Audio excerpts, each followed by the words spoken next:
Hello, and welcome back to Learn Java on Codecademy. We're in the Object-Oriented Java section. This is the last lesson of this section, Generalizations.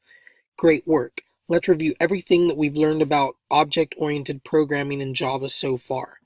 Classes are a blueprint for how a data structure should function. We have constructors, which instructs the class to set up the initial state of an object. An object is an instance of a class that stores the state of a class. Method, set of instructions that can be called on an object. Parameter, values that can be specified when creating an object or calling a method. Return values, specifies the data type that a method will return after it runs. Inheritance allows one class to use functionality defined in another class. Instructions. Inside of the main method, create a new coffee object called myOrder. So here's our main method.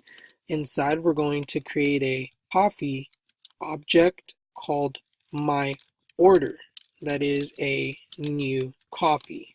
Let us run this. We did pass. On the next line, call the add sugar method on myOrder and specify 2 is the argument. So next line, we're doing myOrder and we're calling add sugar on it and specifying 2 in the parameter area.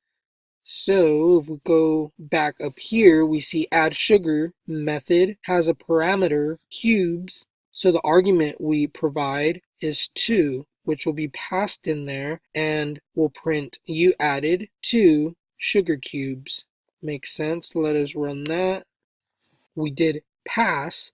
3. Modify the coffee class so that it inherits from the beverage class. Here is our coffee class. We want to extends beverage. This should allow us to pull in from the beverage file.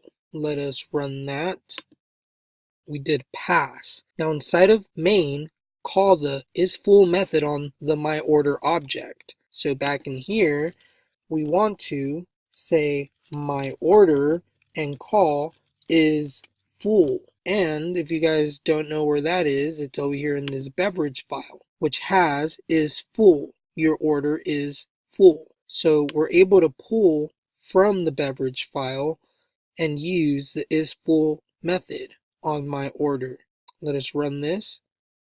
And we did pass. So this is all really great stuff that we've been going over, and you could begin to imagine all the different things that you can create objects out of, create classes and then objects or instances of our classes. And then we can even have classes inherit from other classes using extends. So we're learning a lot, and in the next section, we're really going to begin combining everything that we've learned and building something cool. If you found this video helpful, make sure to like, share, subscribe, comment if you have any questions, and I'll see you guys in the next section. See you guys then.